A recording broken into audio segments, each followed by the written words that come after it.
Bueno, bienvenidos a todos. Hemos estado escuchando en el Congreso en varias disertaciones que hay que tener una mirada más holística, integrada en nuestro sistema de producción. Creemos que es nuestro rol como institución generar estos espacios para estructurar el intercambio interdisciplinario. El sistema es complejo, hay que mirarlo de distintos ángulos, también articular entre lo público y lo privado. Es un honor para mí estar moderando esta plenaria y sí, la verdad que es un tema muy interesante que nos preocupa, nos ocupa.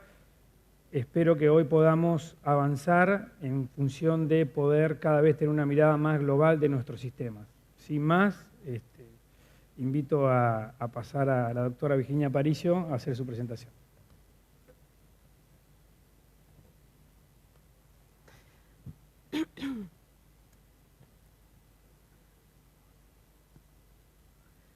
Bueno, buenos días.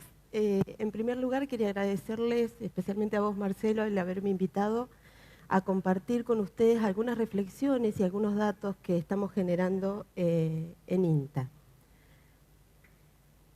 Bueno, como todos sabemos, a ver si se ve, ¿sí? Estamos en Argentina, ocupamos una superficie continental de 2.780.000 hectáreas. Eso hizo posible en la campaña 2014-2015 que cosecháramos alrededor de 5 millones de hectáreas de trigo y maíz, 20 millones de hectáreas de soja y un poquito más de 2 millones de hectáreas de girasol. Esto es posible porque nuestra superficie continental tiene amplias proporciones de climas templados que han permitido desarrollar suelos muy aptos para la agricultura. En este contexto es que les traigo a colación unas reflexiones de la encíclica del Papa, que es una institución, el representante de una institución muy antigua dentro del mundo occidental, y que habla de la destrucción de la biodiversidad biológica, la degradación de la tierra y la contaminación de aguas, suelo y aire como pecados. Para quienes no somos católicos, sirve el traernos esto de una institución que no forma parte del agro, porque le está poniendo la lupa al ambiente y al cuidado que tenemos que hacer de nuestra casa común. Si pensamos en manejar el suelo, hay distintas herramientas para hacerlo y cuando lo hacemos tendemos a mejorar contenido de materia orgánica, organismos del suelo, para trabajar con un recurso de buena calidad que nos asegure una captación de retención de agua, una estructura del suelo y una disponibilidad de nutrientes adecuados para producir, pero no deteriorar tanto el recurso, es decir, tener menos contaminantes en el suelo y en el agua, menos sedimentos, menos gases de efecto invernadero. Con esto quiero decir que el manejo del suelo es la clave para mantener una buena calidad del ambiente produciendo con el suelo. Nuestro concepto desde el Programa Nacional de Suelos es que es un reactor biofísico-químico capaz de filtrar, amortiguar procesos. Entonces, lo estamos viendo como un recurso natural que reparte en el ambiente lo que llega a su superficie a través de distintos procesos. Uno de esas cosas que reparte el suelo son los plaguicidas. Y Argentina utiliza básicamente herbicidas y dentro del pool de herbicidas básicamente utiliza glifosato, que está representando el 65% del mercado de plaguicidas nacional. Acá les traigo porque me pareció interesante que puedan ver la diferencia. Hay una agencia internacional de investigación en el cáncer que tiene una de sus funciones de clasificar las moléculas en función de la factibilidad de que produzcan cáncer en el ser humano. Y cuenta con 5 grupos de clasificación, en realidad 4 y uno subdividido. Y yo les marqué por qué algo es probablemente carcinogénico, por qué es posiblemente carcinogénico y cuando no está clasificado carcinogénico para la especie humana. Esta comisión se ocupa de hacer esta clasificación en base a bibliografía científica publicada internacionalmente. Es un grupo de científicos expertos que no tienen conflicto de intereses cuando hacen esta clasificación. Entonces, ¿nosotros cómo estamos respecto de esto? Bueno, Argentina básicamente utiliza tres plaguicidas mayoritariamente. Uno es el glifosato, que más se utiliza, del grupo 2A, 2,4-D del grupo 2B, es decir, probable y posiblemente carcinogénicos, y la atracina, que no puede clasificarse como carcinogénica. Esto genera una preocupación a nivel social que hay que atenderla desde el sector específicamente, ¿no es cierto?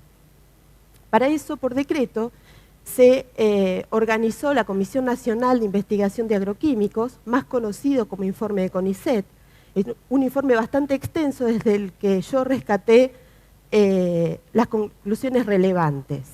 Primero, que para el momento no había suficiente información sobre concentraciones en matrices ambientales. Esto es 2009.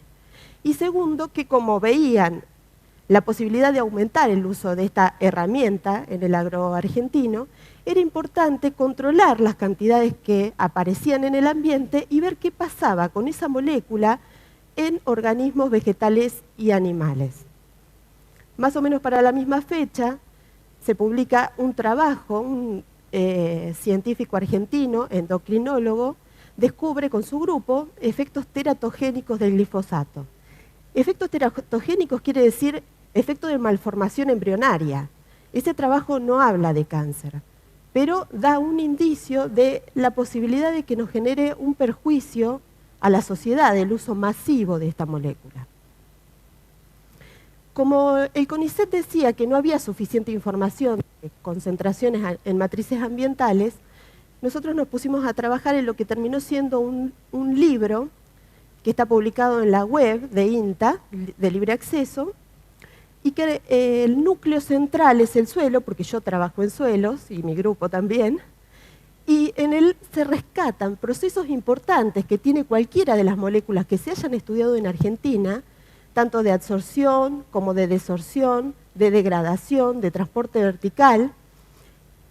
Y la información que está plasmada acá es solo información publicada a nivel internacional, de investigadores argentinos. Es decir, son nuestros suelos y nuestros usos y costumbres, pero publicados en el exterior. Porque era importantísimo contar con el aval del método científico a la hora de reflejar la información que estábamos teniendo que usar después para tomar decisiones. Vamos a pasar. Bueno, ¿cómo trabajamos en el grupo? Nosotros trabajamos desde la parte metodológica, siempre con metodología publicada, y en el caso de necesitar utilizar, porque queremos hacer un barrido de plaguicidas y no existe una metodología para ello, nos juntamos con grupos internacionales, en este caso establecimos contacto con un grupo de Castellón para proponer o probar un multiresiduo para suelos argentinos que está publicado y que actualmente lo usamos en nuestros estudios. Respecto de los procesos, hemos trabajado, yo acá les muestro cosas con glifosato, pero hemos trabajado con distintas moléculas. Estos son isotermas de absorción en suelos de los ensayos de larga duración del INTA, donde se compara sistema de siembra directa y labranza convencional, y vemos cuando la curva se acerca más al eje Y, estamos hablando de suelos que retienen más fuertemente el glifosato, esos son Paraná, por ejemplo, y Pergamino, respecto de Manfredi, que no los está reteniendo tan fuertemente. ¿Qué significa que lo retenga fuertemente? Que si está pegado a los coloides del suelo, no está disponible para ser degradado ni para ser lixiviado, es decir, no puede llegar al agua subterránea. El pH afecta también mucho la retención o no del suelo. Con pH más ácidos la retención es más fuerte, y eso hay que considerarlo porque estos son todos órdenes distintos de nuestros suelos argentinos, entonces el comportamiento de la molécula va a ser diferente en función del lugar donde la estemos aplicando. Y respecto a la lixiviación, lo que tenemos publicado es en ensayos en columna de suelos sin disturbar, también de los ensayos de larga duración de Pergamino, Paraná y Manfredi. Vemos alta variabilidad en su comportamiento, pero lo importante es que cuando hacemos la relación de lo que es en el percolado en función de lo que hemos aplicado, aparece poco. Entonces nos preguntamos por qué aparece poco y decidimos cortar esas columnas en fracciones y vemos que queda fuertemente retenido en los primeros centímetros del suelo. De 0 a 5, tanto glifosato como AMPA están fuertemente retenidos y esa retención disminuye a medida que aumenta la profundidad. ¿Por qué esto es importante? Porque los procesos de erosión que sufren nuestros suelos en algunos lugares, tanto eólica como hídrica, lo que están erosionando es la capa superficial. Y si la capa superficial está más enriquecida, estamos movilizando una molécula que decidimos aplicarla acá a otro destino ambiental, ¿cierto? Esto es disipación, también para los ensayos que les estaba comentando, Paraná, Pergamino y Manfredi, tiene una tasa acelerada al principio de desaparición del glifosato, que después se va estabilizando. Y a los 60 días, tanto en Paraná como en Pergamino, queda aproximadamente el 50% de lo que hemos aplicado. Y en Manfredi, que tenía menos retención, entonces más posibilidades de degradarse, queda aproximadamente el 20% de lo que hemos aplicado. Cuando vemos qué pasa con la generación de AMPA, que es su principal metabolito, al principio no se genera y luego en Paraná y Pergamino genera entre el 11 y el 15% de AMPA, y Manfredi, que era el que más lo podía degradar, alrededor del 30%. Esta molécula se retiene fuertemente también en el suelo. Esquemáticamente lo que pasa es eso intentan ser partículas de suelo, espacio poroso, y ven que las flechas grandes de retención son como espesas, tanto de glifosato como AMPA, pero hay una flecha pequeña de desorción. Entonces, eso es un equilibrio dinámico, y cuando se desorbe vuelve a estar disponible o para degradarse o para lixiviarse. Cuando estudiamos en el ambiente, ¿en qué matrices ambientales estamos trabajando? En suelo, en agua de la freática, en agua de los arroyos, en el sedimento de los arroyos que perdemos de nuestros predios. El primer trabajo que publicamos en este sentido fue en el 2013. Trabajamos con productores CREA que tienen bases de datos robustas respecto a aplicación, precipitaciones, manejo de los lotes. Muestreamos sus lotes y muestreamos los arroyos próximos, agua, material particulado y sedimentos. Y en esta tabla ustedes pueden ver el porcentaje de detección en función de las distintas matrices y dentro de las barras los rangos de concentración. En el suelo aparece en el 100% de los casos, en los sedimentos y en el material particulado, eso que está saliendo de nuestro lote de los primeros centímetros de suelo, está apareciendo en los arroyos. Y no lo vemos tanto en el agua, libre en el agua no se ve. Esto lo pueden bajar de la web.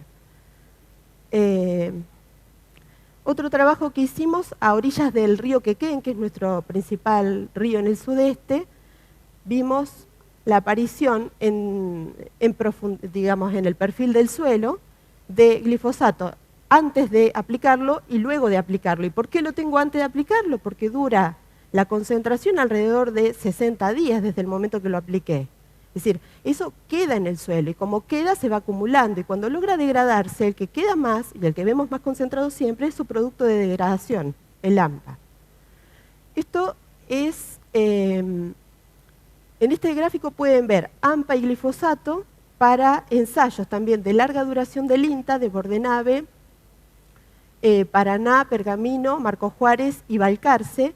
Y esta vez en vez de fraccionar de 0 a 5 hicimos de 0 a 2 y de 2 a 3.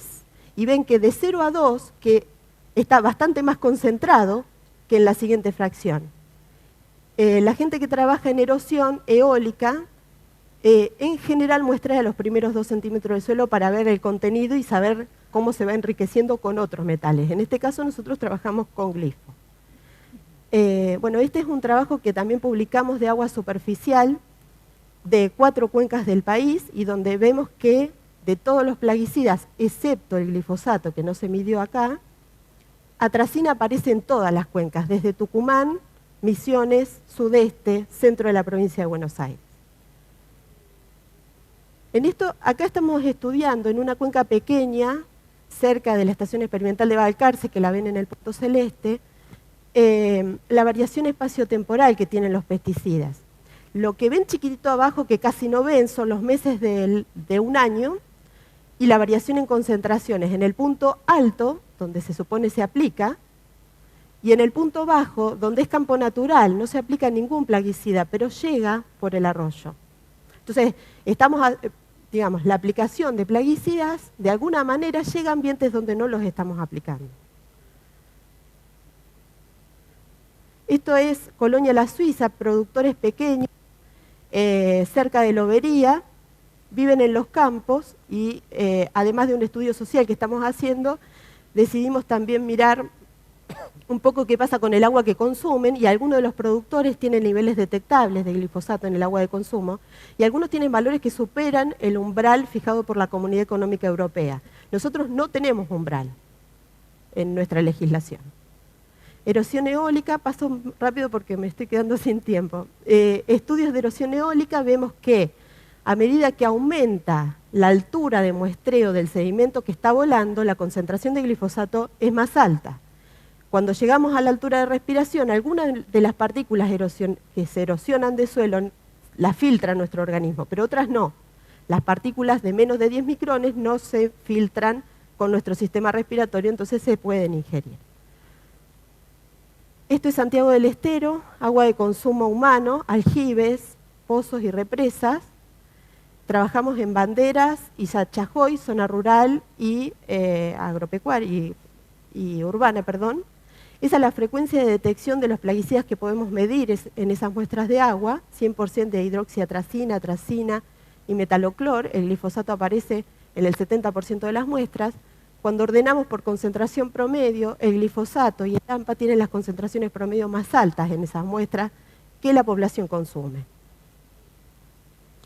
Entonces, como resumen, nosotros estamos trabajando en este proyecto y vemos en agua de consumo humano en Santiago del Estero que aparecen las moléculas que utilizamos.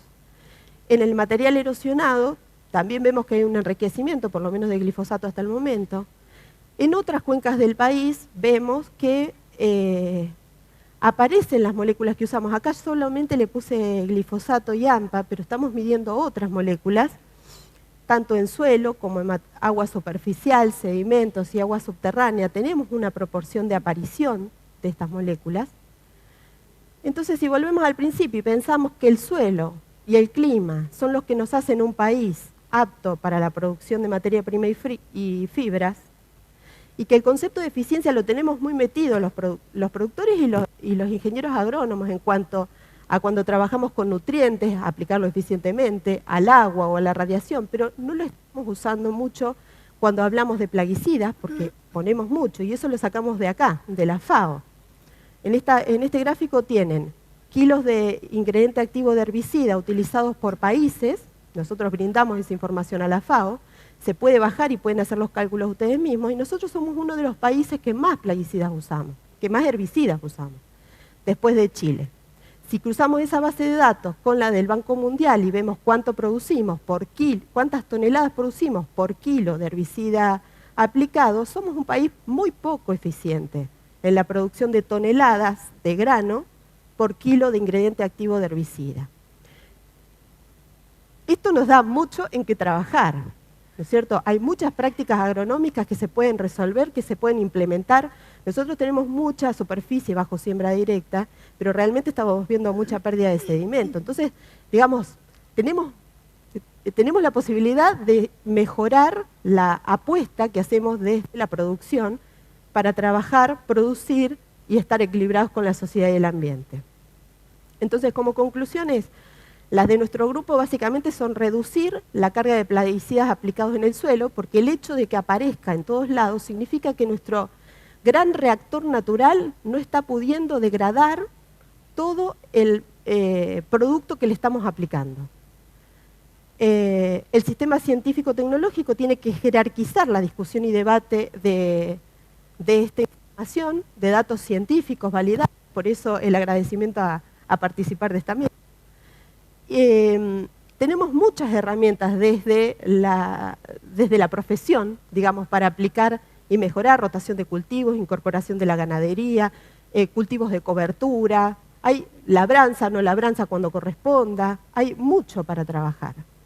Y finalmente, hay que profesionalizar un poco más, según nuestra idea, la actividad agropecuaria, haciendo que el ingeniero agrónomo tenga una visión más equilibrada, que estamos produciendo en un ambiente y para una sociedad. Y eso tiene que estar en juego siempre cuando tomamos decisiones. Les agradezco mucho y disculpen que me haya demorado.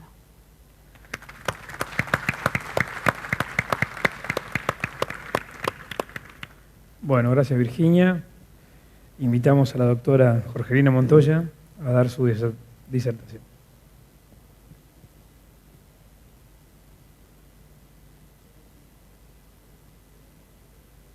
Paso. ¿Y hay puntero? Hola, buenos días. También de mi parte agradezco mucho la posibilidad de estar acá, compartir con ustedes estos temas tan significativos. Y bueno, más o menos en línea de lo que viene presentando Virginia, voy a comentarles un poco. Yo soy de la Estación Experimental del INTA de Anguil, coordino un proyecto, los agroquímicos como fuente de contaminación difusa en agroecosistemas, en INTA, desde el 2013, con el objetivo también, como podrán ver, entender, prevenir, corregir conflictos ambientales y recuperar procesos de deterioro del uso de agroquímicos en sistemas extensivos e intensivos de producción primaria para contribuir a la resiliencia, tal como lo marca el eslogan y el nombre que se le ha dado este año al Congreso, socioagroambiental. El proyecto parte hay módulos que trabajan en investigación básica, investigación aplicada y también módulos de capacitación, educación, en línea de lo que comentaba Virginia en cuanto a la necesidad de informarnos y adquirir el conocimiento, ¿no? Bueno, cuando decimos contaminación difusa, como lo menciona y lo nombra el proyecto, ¿a qué nos referimos? Es justamente al proceso en el cual está involucrado el sistema agropecuario. Son ingresos de herbicidas, de cualquier fitosanitario que hacemos en una superficie extensiva, en grandes superficies, en aplicaciones frecuentes, con dosis variadas, pero que difícilmente podemos identificar su fuente estrictamente, sino que cada uno, cada lote, cada explotación va haciendo un aporte y tenemos distintos destinos o fugas. Generalmente, eso es lo que pasa, hay fugas del sistema de los plaguicidas utilizados. Sería ideal que el plaguicida llegara a su objetivo, a la maleza, al insecto, se degradara y desapareciera, se disipara, que ese es el término correcto, se disipara del ambiente. Sin embargo, no necesariamente pasa estas cuestiones. Sabemos que la agricultura tiene como función principal y servicio ecosistémico la producción de alimentos. Sin embargo, en los últimos tiempos se la ve o se la tilda de una manera como una vía de entrada de contaminantes al medio ambiente. ¿Por qué y para qué realizamos este tipo de trabajos nosotros desde INTA? Los plaguicidas son sustancias exógenas de síntesis que pueden presentar variada toxicidad y ante todo tenemos que conocer cuál es la situación de deterioro o no del ambiente y a partir de ello comenzar a aplicar distintas prácticas de manejo de forma de mitigar, reducir el problema una vez identificado. Esta información que la genera la ciencia y la tecnología se brinda para elaboración de políticas agropecuarias y medioambientales tendientes a una producción sustentable. Un plaguicida, una vez que es aplicado en el ambiente, en el suelo, tiene un objetivo, parte de él puede quedar retenido en el suelo, ahí podemos ver la palabra absorción al suelo, queda, imagínense algo pegado, Virginia ya comentó algo, la parte esa que no está retenida al suelo está sujeta a degradación química o microbiana, parte puede sufrir descomposición, fotodescomposición, parte puede escurrir superficialmente en zonas de relieve con topografías desuniformes, parte se lo lleva el cultivo, también las malezas. Pero a mí me interesa focalizarnos en particular, ya que la charla era de los plaguicidas agregados al suelo, el rol que juega el proceso de absorción, de retención y de degradación. Vamos a estar viendo estas cuestiones. Estos son los principales procesos que van a estar regulando la disponibilidad del herbicida en el suelo y me voy a focalizar principalmente en herbicida porque yo trabajo con malezas y herbicidas. Entonces vamos a ver que acá hay una tasa de competencia entre la absorción, la retención y el proceso de biodegradación o disponibilidad del producto en el suelo. ¿De qué depende la absorción? va a depender del suelo, de la humedad, de la temperatura y en particular del tipo de molécula que ya vamos a ver, con la que estamos trabajando. Y la biodegradación también va a tener que ver cuánto quedó retenido, el tipo de suelo, suelo más liviano, mayor contenido de materia orgánica, textura. La presencia de microorganismos es muy significativo porque gran parte de la degradación la llevan adelante ellos, humedad y temperatura. Pero ¿qué vemos? Que si hay una alta absorción, una alta retención, esa es la limitación a la degradación. Acá podemos ver, le comenté que tiene que ver mucho con qué molécula estamos trabajando. No todas las moléculas tienen el mismo comportamiento. De entrada podemos decir que según su naturaleza química van a tener mayor o menor capacidad de ser retenidos por el suelo y asimismo van a tener una mayor posibilidad de ser degradados y su persistencia va a ser mayor y seguramente que los que están vinculados al tema de manejo de malezas también lo pueden asociar, van a ser más o menos residuales. Y ahí vemos la naturaleza química, su solubilidad en agua también juega un rol muy significativo de la mano de la retención, la volatilidad, y después ya también tiene que ver la formulación, concentración, momento de aplicación, método de aplicación, todas estas, la frecuencia y obviamente la dosis, es clave, la dosis. La dosis, generamos problemas de resistencia, generamos problemas de contaminación. La dosis y la frecuencia de uso. Sitios y suelos también, topografía del suelo es muy significativo, la textura, poblaciones microbianas, otro tipo de plaguicidas que haya, hay sinergias.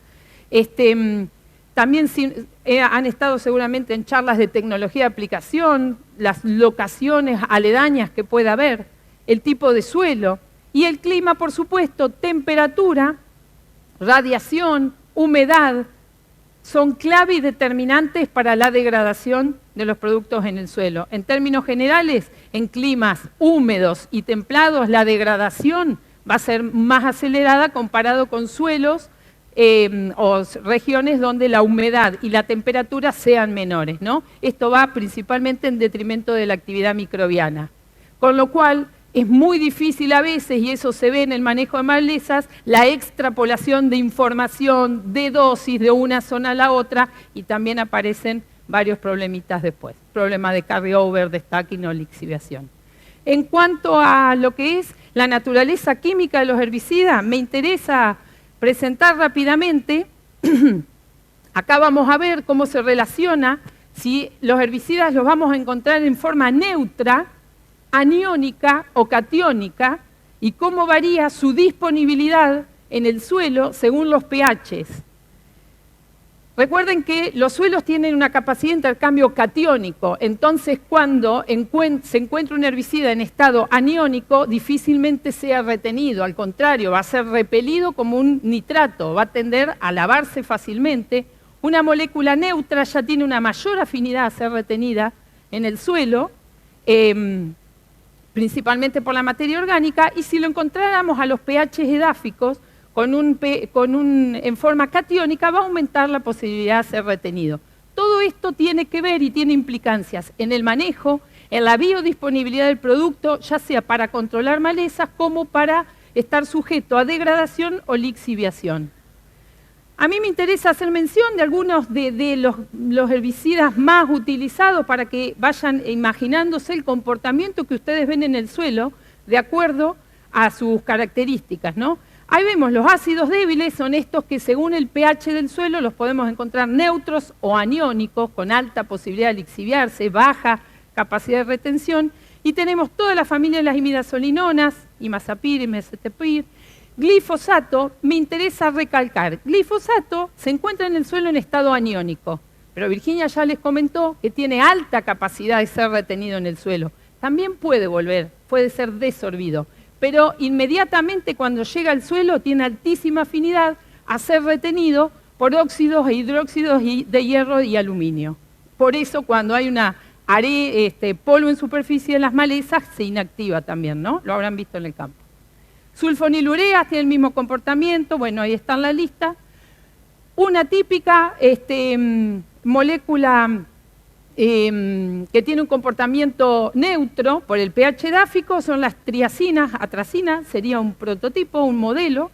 Y tenemos también otras moléculas tipo no iónicos polares con alta capacidad o mediana capacidad de ser retenido, como esos productos, y paraquat, que es un catión, toca el suelo y se queda altamente retenido. Ay, perdón.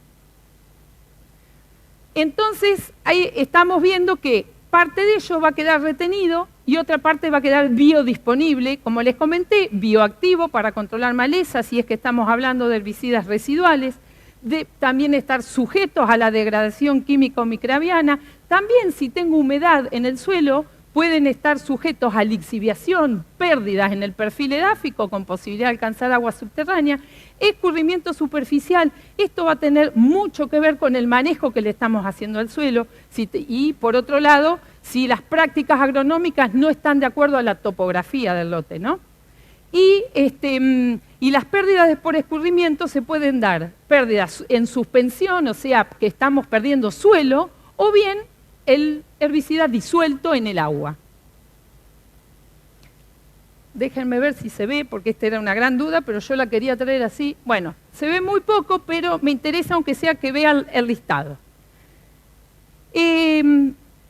La tabla primera, este es un monitoreo que venimos haciendo desde hace 6 años en un establecimiento agropecuario, con un perfil o un acuífero, podríamos decir, vulnerable, porque son suelos sumamente permeables, aplustoles énticos de textura franco-arenoso, con una oscilación del nivel freático que dependiendo de las precipitaciones podrá ir de los 6 a los 2 metros, 1 metro, en alguna situación extrema según la topografía aflora. Y la primera tabla, la mano derecha, estamos viendo las cuantificaciones que venimos haciendo en pozos, o en molinos o bombas, y los últimos son freatímetros que abrimos, y hacemos un monitoreo de 3 moléculas. Una de comportamiento aniónico, como les dije, que es imazapir, una de un comportamiento neutro, como es atracina, y glifosato en particular, que si bien es aniónico, tiene altísima capacidad de ser retenido por el suelo. ¿Y qué podemos ver? Que hay concentraciones, la primera es de imazapir, que se encuentran concentraciones, inclusive yo les cuento, porque no lo ven, sumamente altas de imazapir. Esto está en relación absoluta, por un lado, por su baja capacidad de absorción. Estamos hablando de 0,4, 0,5. Atracina podemos hablar de 4, 9, 8, dependiendo del suelo, los valores que hablamos de coeficientes de absorción. Y de glifosato después, como comentó Virginia, podemos estar hablando de valores de 500, 700, 1000. ¿Van? De 0,4 a 500 estamos hablando, ¿no? Y concentraciones sumamente altas inclusive. En atracina, si bien que es la otra, son los del mismo monitoreo, es la otra tabla y podrán ver la presencia de los valores, son mucho más bajos. Esto está en relación con su mayor absorción y también con su menor persistencia de atracina en el suelo, y las concentraciones que estamos hallando en términos generales son muy similares a las que podemos estar encontrando a la información que hay de otras zonas. ¿Qué me interesa marcar con esas 2 rayas? Que eso no es contaminación difusa, sino que dado de esas concentraciones elevadísimas que encontramos en esos muestreos, en esas 2 moléculas, en ese molino y en ese tanque, también tiene que ver con esto. Mal manejo. Mucho tenemos que estar mejorando y haciendo un buen manejo de los productos. Estos son de los molinos que mejor calidad de agua tienen para hacer las aplicaciones, baja dureza, baja alcalinidad, con lo cual estamos inclusive estropeando un pozo de agua de buena calidad. Acá se descargan las pulverizadoras. Y pues, veíamos por debajo de los muestreos que aumentaba la frecuencia de aparición de los productos cuantificados, y esto va en línea con que yo acá les muestro las barras amarillas, imazapir, atracina grises, y el otro es el nivel freático que va ascendiendo. Entonces, ¿qué está pasando? Hay agua en superficie, va subiendo, se va encontrando con un suelo con una alta carga o concentración y hay una dilución y desorción de los productos y lo encontramos fácilmente en el nivel freático, ¿no? Y de AMPA y glifosato tenemos un monitoreo mucho más, no es tan largo, tenemos únicamente datos del 2010 y esto está en relación con lo que les comentaba, la baja posibilidad que tiene el glifosato de alcanzar aguas subterráneas, en general por su alta capacidad de absorción. Se darían situaciones de lixiviación o flujo preferencial en condiciones que el suelo estuviese saturado. Ahí sí podríamos encontrar y seguramente que son esas situaciones por las cuales llegó glifosato y AMPA. Y ahora yo ya quiero ir un poquito, estoy muy complicada con el tiempo, quiero ir un poquito más a las cuestiones de manejo. Nosotros hicimos el índice DRASTIC que muestra la vulnerabilidad de los acuíferos de la región agrícola de la provincia de La Pampa y podemos ver esos 3 mapas que vemos son la recarga, cuándo se da la recarga en la provincia de La Pampa, marzo, abril y noviembre, y vemos que la vulnerabilidad del acuífero decrece de este hacia oeste por precipitaciones, tipo de suelos, aguas someras. ¿Y qué podemos ver en el gráfico siguiente? Hicimos un relevamiento que está en el primer mapa, en los puntos de relevamiento de explotaciones agropecuarias y medimos también glifosato, AMPA y atracina e imazapyr. ¿Y qué vemos? Que en la zona amarilla menos vulnerable, en términos generales, apareció menos residuos de plaguicidas en aguas subterráneas. Mientras que en la zona más vulnerable la frecuencia fue mayor. Y por otro lado también analizamos la historia de esos campos, si eran de alto uso de insumos o de bajo uso de insumos. Y podemos observar que, salvo atracina, que hay antecedentes y es una histórica y vieja molécula utilizada y que sigue apareciendo después de 15 o 20 años, podemos ver que salvo atracina, imazapyr, glifosato y AMPA, cuando los inputs son bajos, también baja la frecuencia. Con lo cual esto ya nos está diciendo que hagamos un uso racional de los herbicidas, que cuando menos se usan, menos problemas y fugas vamos a tener. Por otro lado, dentro del proyecto lo que hacemos justamente es tratar de buscar tecnologías para mitigar el uso de plaguicidas, sin ir en detrimento de la producción, por supuesto, ¿no? Una de las tecnologías que ya seguramente en el Congreso han escuchado, además, algunos otros disertantes, es el uso de los cultivos de cobertura. Esto que hemos logrado, una supresión del establecimiento de maleza otoño-invernales y también estivales, restringiendo el uso de herbicidas residuales en particular.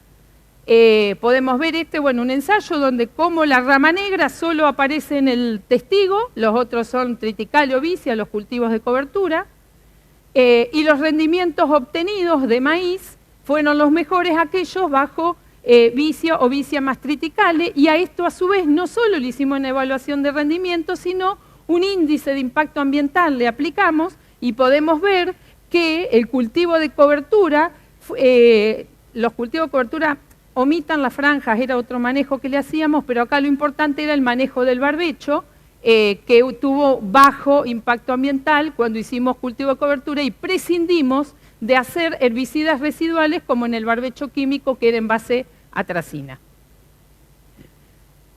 Por otro lado, en Marco Juárez, dentro de la red de ensayos que hacemos, dentro de la red de ensayos que hacemos también han prescindido de utilizar el glifosato para el quemado o interrupción de los cultivos de cobertura y están empleando este rolo que seguramente algunos de ustedes vieron la presentación de Tomás Baigorría. Por otro lado, se ha realizado una red de muestreos en la provincia de Entre Ríos, liderado por la ingeniera Carolina Sasal, que es la coordinadora del proyecto integrador del cual yo formo parte. Este proyecto lo que tiene de significativo fue que fue una investigación de acción participativa. ¿Qué tiene que ver? Formaron parte de la red de monitoreos los productores, cámaras de productores, cooperativas, acordaron una metodología, llevaron adelante el muestreo de cursos de aguas superficiales y analizaron glifosato.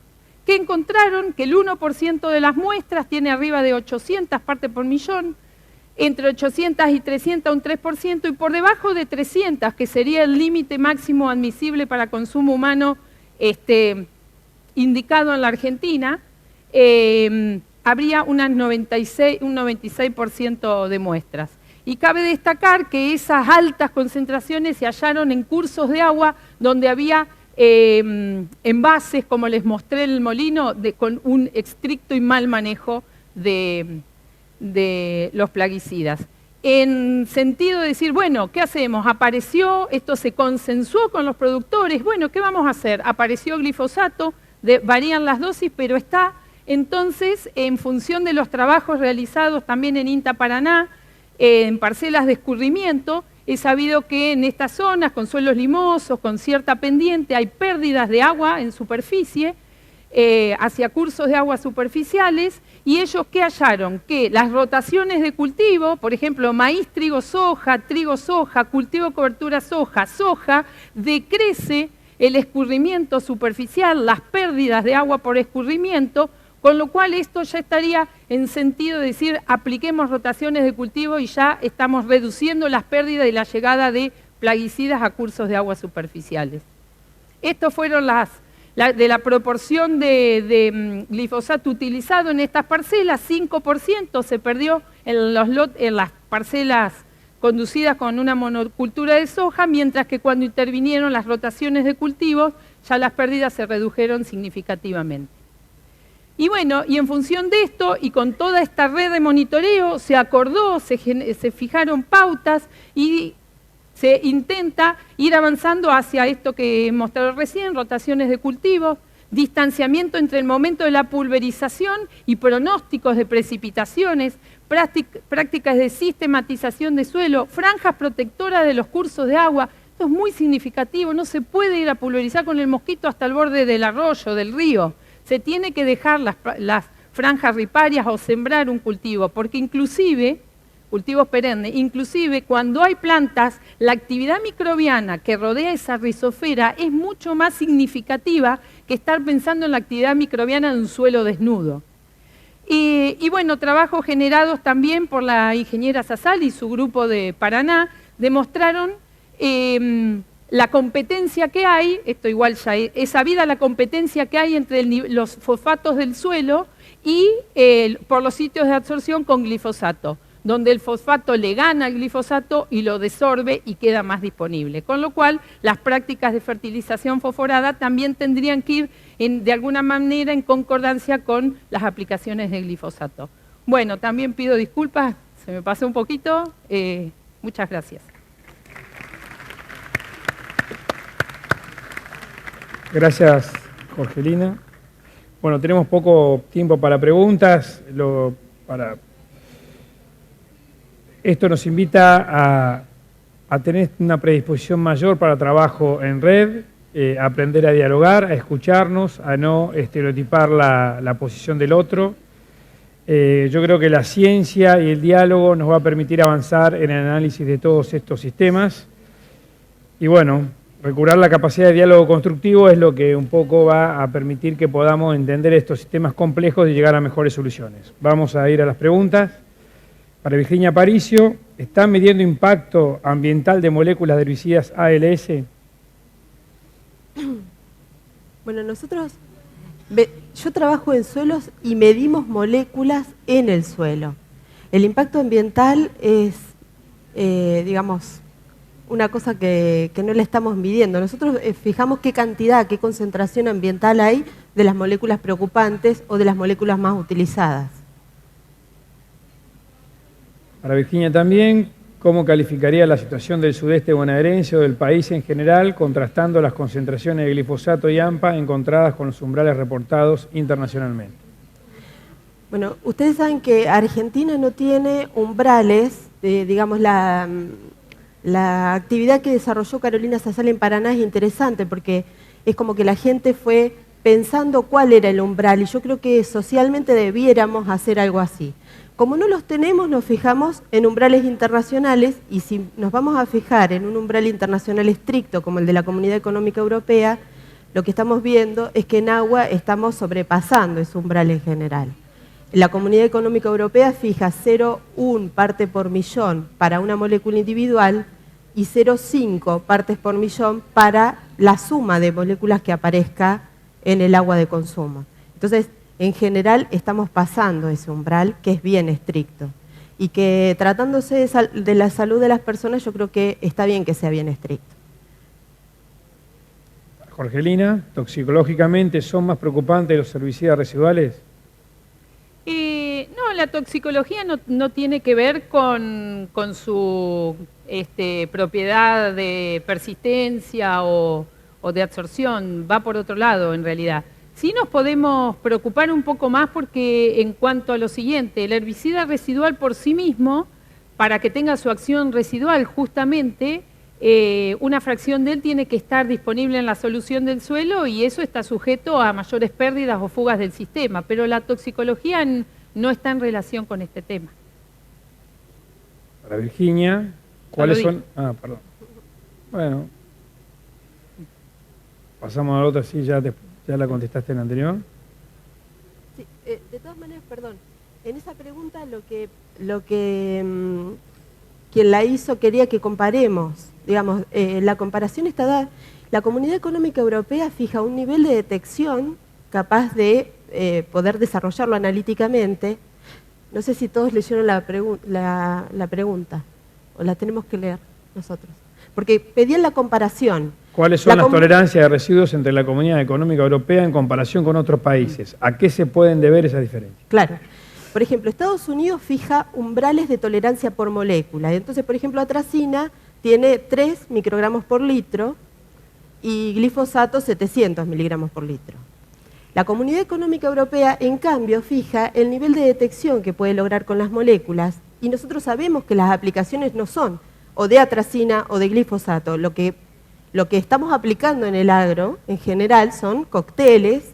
Entonces, personalmente considero que es mejor fijar un umbral máximo para todas las moléculas y disociarnos un poco de la toxicología, porque no están estudiadas las combinaciones esas. Entonces la diferencia es que uno dice, vamos a tomar agua pura, los europeos, y otros trabajaron más en la toxicología de cada molécula para fijar los umbrales. Esa es la diferencia grande.